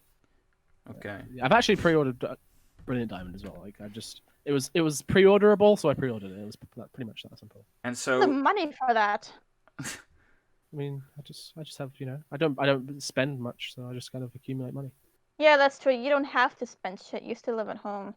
I'm a student. I also have no interest, so Yeah, like no, don't worry. Like the very moment you move out and have to pay your own bills, that's when you leave. That's when you start running out of money. So very, very fast. So basically, the best Pokemon game for you is the one with the best meta and the best ways to shiny hunt. That's why my favorite is X and Y, because I could play it and Omega Ruby, like that generation, 6th gen. I could play that indefinitely. I would never get bored. All right. Well, I'll have to give something a try. Okay, Speedy, I'm gonna curate your experience. Okay. Yes. Okay. So the problem that you have is you just have to you can't win if you don't grind, and grinding isn't fun. Yes. At a certain point, at the very end, I remember at the very end hitting like a wall of just not being able to. What was it? I might At the very end, get yourself a legendary on the team and you'll be fine. No. There's always Yeah, that one trainer that That's your just not starter can't hit. But then it's just not fun to play. You just like win, and it's just not fun. I don't. But Maybe I I'm think that's just exactly what he wants. Maybe you're just confusing Is things. that what you want? You just want to like steamroll the game and have just like read all the dialogue? No. I'm sure make it sounds like that's what you want. I mean, I don't like. This is another thing I wanted to bring up. So far, I haven't seen a singular legendary Pokemon that looked good.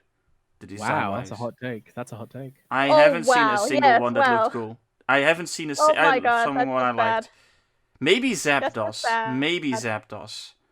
Wait, you said you played Black I and really White? like Wait, you played Kyogre. Black and White, and you don't think like that's just wrong. Yeah, they're both beautiful. Yeah, that's And I mean, actually, I really like Dialga and Palkia too. Dialga, Maybe I a little don't know more enough Palkia. Pokemon to say this. Maybe. and also maybe Kyogre is really, really pretty. I love Kyogre so much. She's so beautiful. Legendaries. Hold on. maybe he just doesn't like cool things. Maybe he just wants cute stuff. I do like the cute stuff a lot more than the bulky, Right. the See, there are a bulky whole bunch mecha looking There are a whole shit. bunch of really, really cute. Like Mew is really cute. Oh wait, She's a legendary. Mew. Yeah, what about Mew is cool. Manaphy? Look up Manaphy. Yeah, and Manaphy and Fione. I love Manaphy. I love and the Fione. three in what are the three called in Uxie Sinnoh? and Azelf and Okay, yeah, Manaphy. Yeah, exactly, those Manaphy three. is Mesper. cute. Manaphy is cute. he won't like them. They're fetuses. I mean, let's be honest. Which one? Okay, Uxie is a fetus. Oaksy. Pokemon. there are a whole bunch of like really, really cute legendaries. Oh, and Yeah. What is the Jirachi? time one for? Wait. Yeah, no, that's the Celebi. Wishmaker. Half Yeah, these exactly. names. Celebi and Jirachi. Half these names I have no idea how to spell. Oaksy. Uxie, Oh. and it's a fetus. Just to prepare. You. That's Oxy, not There Yo. are like Oaksy. a lot of. It's Uxie. Yeah, you said Oaksy. Yeah, I was like Oaksie. You did say Oaksy, Pory. Oh, my apologies. I mean, no, My that accent. looks cool. That looks cool. I like as Yeah, long there are as a they whole bunch don't of, like really, really cute ones. as long as they don't look like mechas. The only one that looks like that is. Oh my god. No, I don't- They don't look like mechs. You know, big and bulky Yes. animals exist in real life. You know that's a thing. right? yes, and I don't Yeah, you like know- those either. You know, dinosaurs exist. Oh my god. See, that's exactly what I was saying about the degeneracy of like everything being cute, like Yeah, several everything- episodes no. ago. That's my that's point based. here. That's based. Everything should be just adorable. Fuck you. No. Okay. Oh. Okay. Then Speedy, there's a ROM hack of Ruby and Sapphire where every Pokemon is an anime girl. So you just play that. There you go. No. You would That like is that. actual degeneracy. So yeah. So here Yeah, is that's exactly your forte, honey. like both like the. I don't even know what the names of all these are. Some of these are all right. I mean, there's the white one all the way in the middle, but not the gemmy one. Not the gemmy one. You mean Reshiram? That's from Black and White. I love maybe- both of those designs. They're so pretty. The ones I really don't like are all three down below. The yellow one, the brown one, and then the other Oh. brown one. You better not. You better not watch the third movie. The whale is kind of cool. You, Entei is gorgeous. Entei is Yeah, fucking that's Kyogre. majestic. The whale is Yes, cool. The yes, dinosaur that's is Kyogre. the dinosaur looks dumb. The deer is look actually dumb. the deer is actually pretty cool. The deer is cool. Agreed. All the way in the top right, all three actually, all four, just not the bird. Lugia. Just not the bird. Lugia is also gorgeous. Just and the bird all the way at the top. Shit, I forgot what the blue and the red ones are called. Latias. That's Yeah, is that Latios and Latios. They're also No, this really is pretty. Latios. Yeah. This is Latios. Yeah, both of them, Latios and Latios. I love they're them both both. there. They're Yeah, really yeah, pretty. both there. And then the black And one in the Lugia is middle. also gorgeous. The black one in the middle. Meh. Sitcom. All on the Yeah, I like left him though, too. the plant thing. That's just no. The plant thing. You mean Regigigas? Yeah, Regigigas is pretty funny. Oh, but he's also like deliberately designed to come off as robotic. Like it's almost Yeah, like he an is. ancient civilization He is kind an of ancient thing. technology. Yeah. That's true. Yes, and I love it. It's awesome. The Well, entire lore around that is also really cool. I might have swept all of the legendaries under the same rock, but there's like Yeah, Pokemon designs are pretty diverse. they are very All right, and diverse. now you're looking at these, right? The laws of these are crazy. So it's like kind of almost like Greek mythology, where every god does a different thing. Yes, the lore is so cool. I wish Oh my god. it pains me that the lore is really only in the side stories. Like it makes me so sad that the lore, like the lore in the games is just kind of whatever the fuck. You know, except for the whatever the two main Pokemon are in the game. They Like should the lore is they should make a game with a story about the lore and not. Well, you know what? They're actually doing that. That's what It's coming out they're- next year. really? What? Oh my God. Really? But that's also at the same time, like they really dive into the lore in the games, and I kind of like, not in the games, in the anime, and I kind of like that. That's one of the things that I like the anime for, is how deep they dive into the lore. But is the anime good? Like, It can be. Well, most of the time. Most of the time it's good. It's hard to justify watching the whole, like, the main series. It's just hard to justify watching it all. Like, Yeah. it's kind of like watching like Naruto or something. Like, you just want to watch the episodes where stuff happens. Yeah, exactly. There's a lot of filler in between. Like it has definite absolute highlights. I mean, Like there are some highlights out there that you can just rewatch over and over and over again. One of my favorite things to watch to this very day is still the last contest battle between May and Drew. That one's still amazing. I don't know if you've watched that, Pory. I mean, I definitely have seen it, but I can't say that the contests were particularly, exciting to me. They weren't really, at least not in the beginning. They got a lot better in Diamond and Pearl, where they kind of ran out of basic stuff to do, so they had to get more imaginative. But damn, that last battle between May and Drew, like all the way in Kanto, that's still amazing. I still love that. I still love rewatching that. Like Pokemon is known for like a stereotypical formula, is where they find a Pokemon, Team Rocket comes by and either tries to steal it or Pikachu. They battle using the Pokemon that they just found, and Team Rocket gets blasted off. End of episode. That's okay. Where's the problem? It's exactly. way too What's the formal. problem? One, it's episodic. Like every Well, single. Pokemon is not meant to be binged. That's not what it was made for. Yeah, you're supposed it to watch was- it every morning. that's fair, Supposed to that's watch fair. it on Saturday mornings. That's the whole point. Exactly. one per. I'll never be It finished. It absolutely you'll be finished after excels in 3 what years. it's trying to do. I kind of get that, yeah. But like, Pokemon excels in what it's trying to do. yes, It does but that really, really well. What it wants to do, it does so fucking What it wants to well do that is it sell has shit, become and a it does that really phenomenon. well. it's not even. Yes. But I can't even get through one episode. And probably out. because you haven't seen any good ones. Okay, Well, did you like Twilight okay. Wings? I did like Twilight Links. That's the other one that you told me to watch. That was very good. I really liked that. I haven't watched that yet. That was very fun. Because Yeah, it was.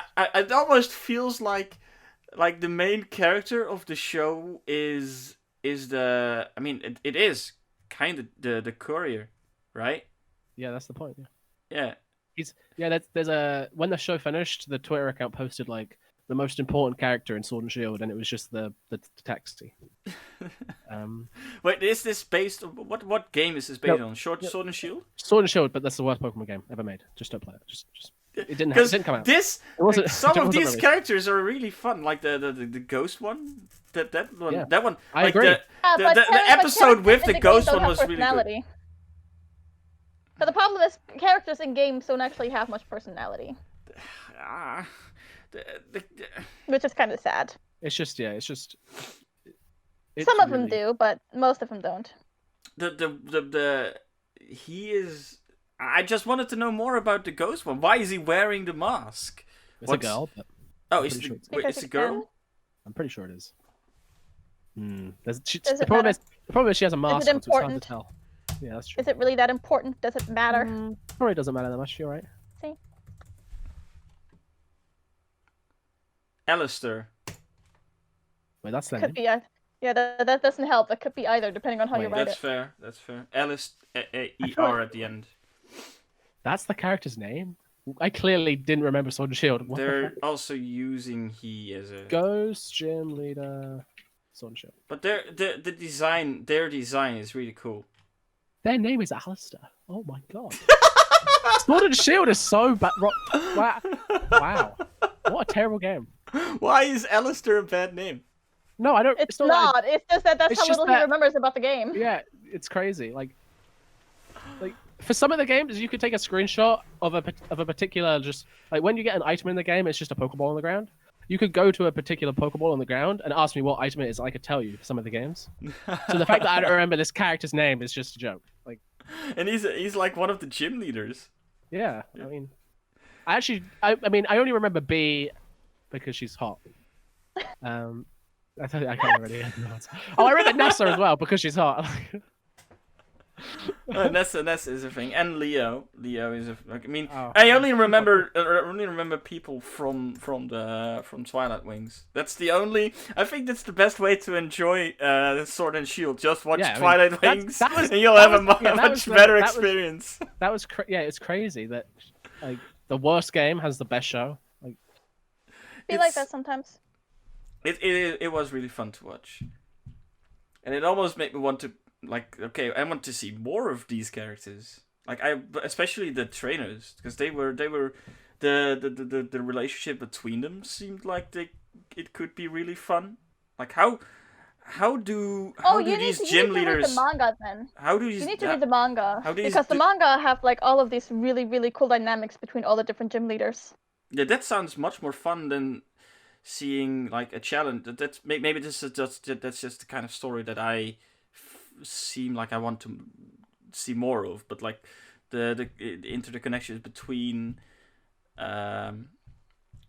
these trainers, and also it didn't take itself too seriously at some point. Like when I watched Generations, it was constantly about ending like the end of the world, but then they're still battling with Pokemon instead of just buying a gun and shooting someone to death.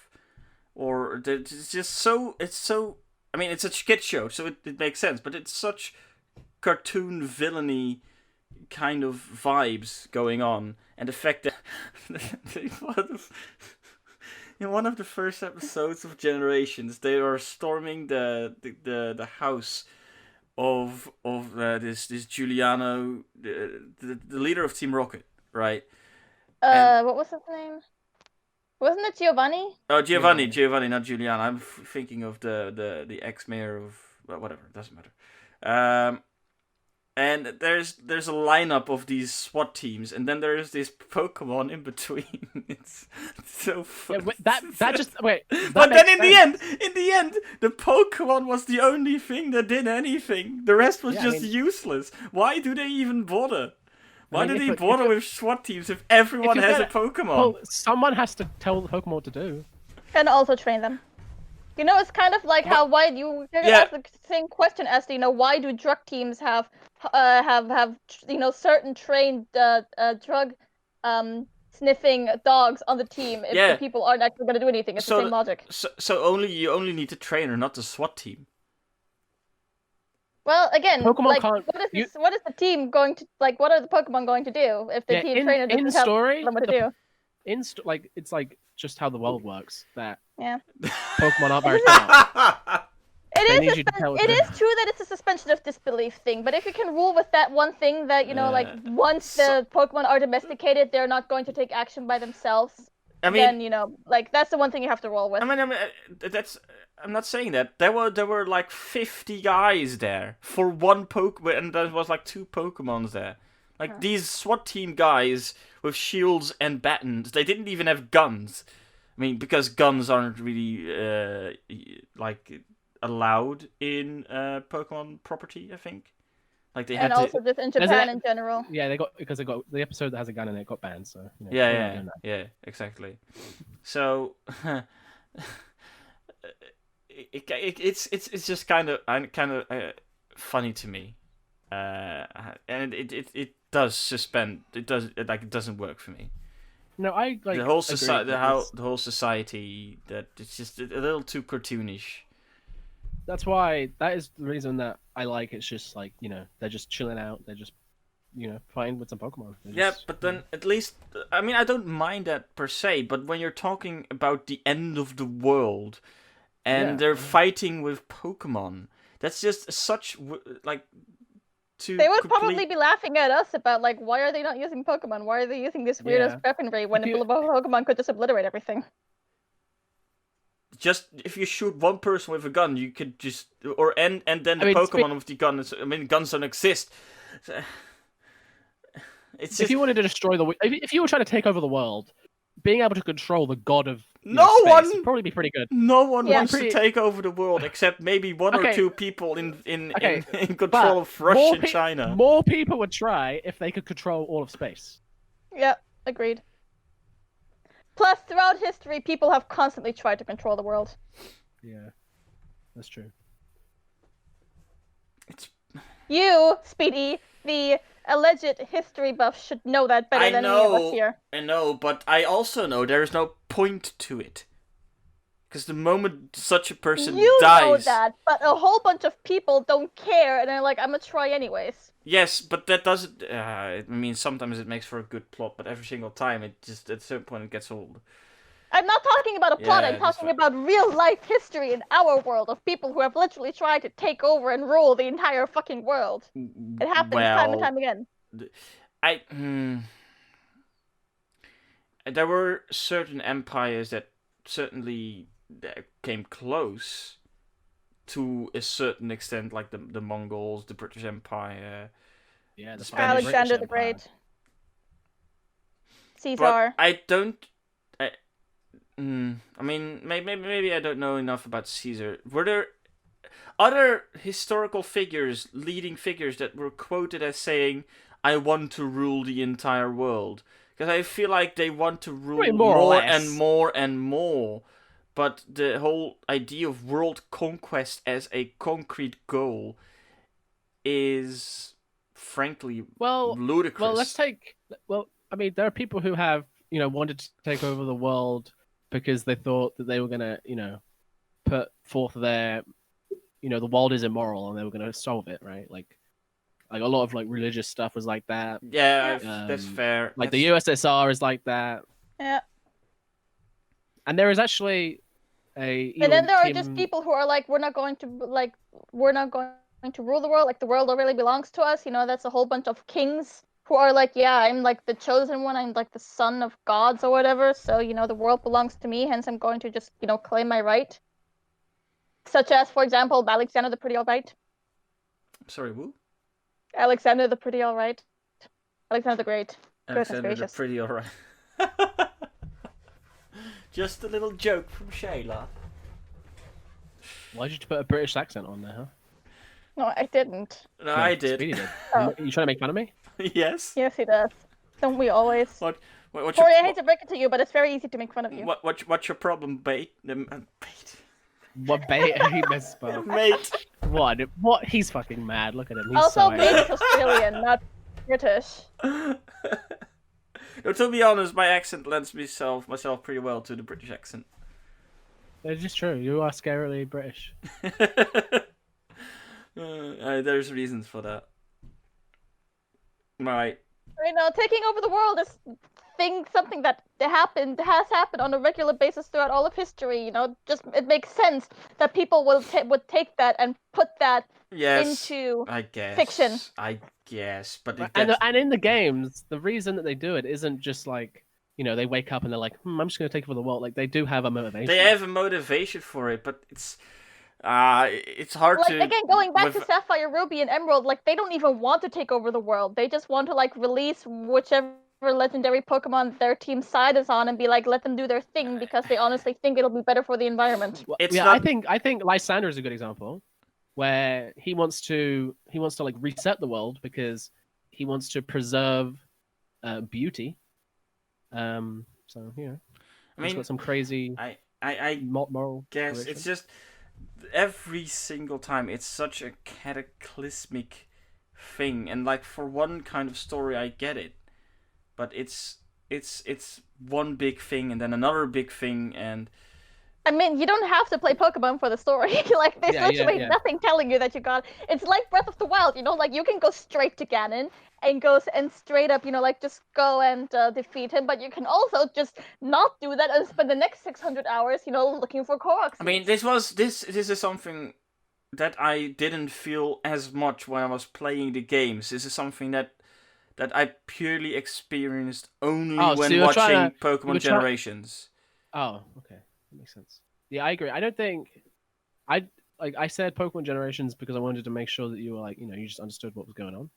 Yeah, all the different plots that were. Yeah, but you see, the thing about Pokemon Generations is Pokemon Generation recaps in one series what has been told over a span of, at this point, 3 fucking decades. Yeah, that's true. That's true.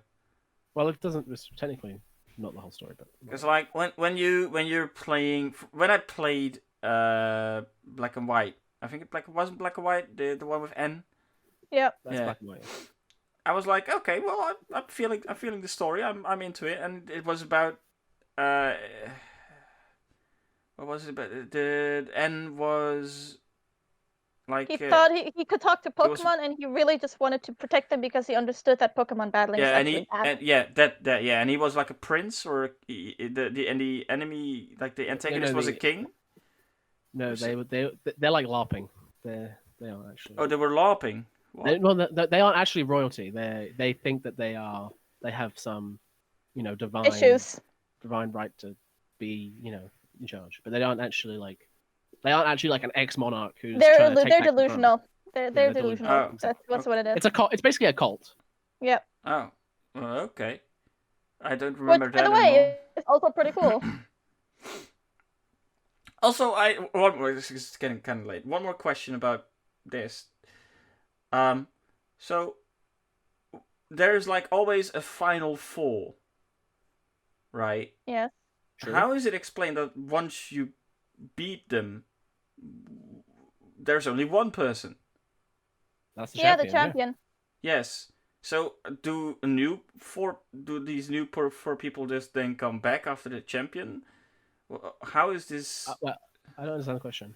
Yeah, me neither. So, say they're like, okay, the main character just did the whole game, they won, there's a champion now. Mm-hmm. Yeah, sure. I agree with that. And then a new person comes along, and they only have to fight the champion, not the 4?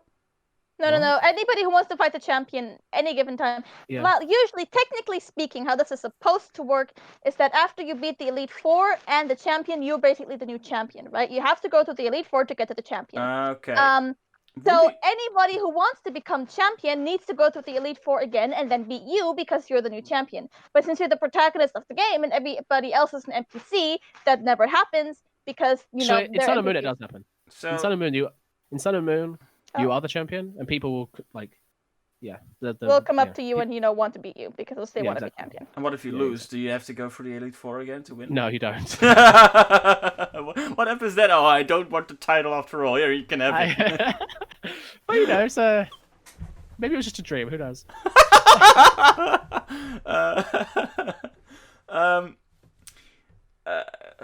Who decides who the Elite Four is? Is there like a similar system that chooses them, or if you get knocked down from champion, you get to be one of the Elite Four? In lore, there is like a committee of sorts that does all of the gym leader / champion stuff and decides who's going to be gym leader, who's going to be gym leader, and who belongs to the Elite Four. But you don't have anything to do with that. It's a thing that exists within the game. It's a lore thing, but you never interact with that. I don't think in any series we ever meet any of them. Nope, we don't. But the committee is definitely there. That sounds like a fun thing to explore in this world. The committee. I agree. They do explore it in the manga. Once again, I recommend the manga. The manga is great. Jesus, the manga sounds juicier and juicier with every second I hear of it. The manga is 100% amazing. Like, it is not just for Pokemon standards. For manga standards, the manga is amazing. Wait, is it like is Ash the protagonist in the manga? No. The protagonists of the mangas are always like the protagonists of the games. So, like, it does these generational skips, right? Where when it covers the, like, for example, blue and green. The actual protagonists are blue and green that are modeled of the character that you play and the rival character. And then, for example, when you get to Ruby and Sapphire, the protagonists are Ruby and Sapphire, the two, the male and the female protagonists that you can play, and so on and so forth. But all of the characters before that still exist, and they actually aged, right? So by the time that you get to Emerald and Sapphire, Ruby and Sapphire will be 10, but Red and Blue at this point will be like 15 or something, because we've gone through so many cycles at this point. How many? And Blue, I think, is at that point I think he's still champion. Yeah, I think he's still champion of Kanto at that point. How many volumes are there? A lot. And it goes through the exact same story as the games, except you just read it instead of playing it? No, they go a bit. No. They the big beats, yes. The big beats, yeah. Yeah, the big beats are the same. But there are a lot of like small, subtle differences. They go a lot more into, like the system. They go a lot more into how things work. People actually get hurt and injured. Like, the Pokemon battles are actually dangerous. That's a thing. Cool. That's better. That. Yeah. More stakes. Well, not necessarily. Like, I'm not a believer of, like, the higher the stakes, the better. You're like, higher stakes equals more stakes. I don't believe in that. Yeah. Yeah, but it's like there are a lot of intricacies, like a lot of like fun backstories. They go really deep into like characters, into their motivations, into why they do what they do, and they often spawn, like several games. Like, there's one character who I think like 3 whole games we need to find out what her entire deal is about, which is, awesome. I love that. You have genuinely sold me on the Pokemon manga. The manga is great. I love it. I might just read it, buy it somewhere. Is it buyable? I have no idea. I'll figure something out. But we've gone on for long enough, I think. Also, watch the 3rd movie. The 3rd movie is great. We'll watch it together. You can skip the 3rd movie. Don't skip the 3rd movie. The 3rd movie is great. Remember, Pory has shit taste. Don't take anything he says seriously. I don't know. He's kind of an authority here on Pokemon. To be fair, I was very sad. Watching the 3rd movie and not liking it, I was like, this is a tragedy. Yeah, but the thing is, like, Pory and I, when it comes to the anime, are about on the same level. He's just like way more, like, he knows way more than me when it comes to the games. But I know way more than him when it comes to the manga. Yeah, because I've never read it. So, because it's great. But pretty it's easy. Pretty easy to know more than me. But it's great, and you should, and you're missing out. Yeah, I mean, maybe I will. Yeah. That's the only. That would be the only avenue of like content that I haven't actually, experienced. So I probably should. Yeah, you should. It's good. It's really good. It's genuinely good. I should too. But you should too, listener. We're not. Wow, you're actually like losing bad at this. You're really losing it. You are really losing it. I'm a little tired. I was like, I got the perfect way to segue into the end segment. But no, you don't get a nice segue. This is the end. Go read the manga. Bye. Manga. Bye. Bye.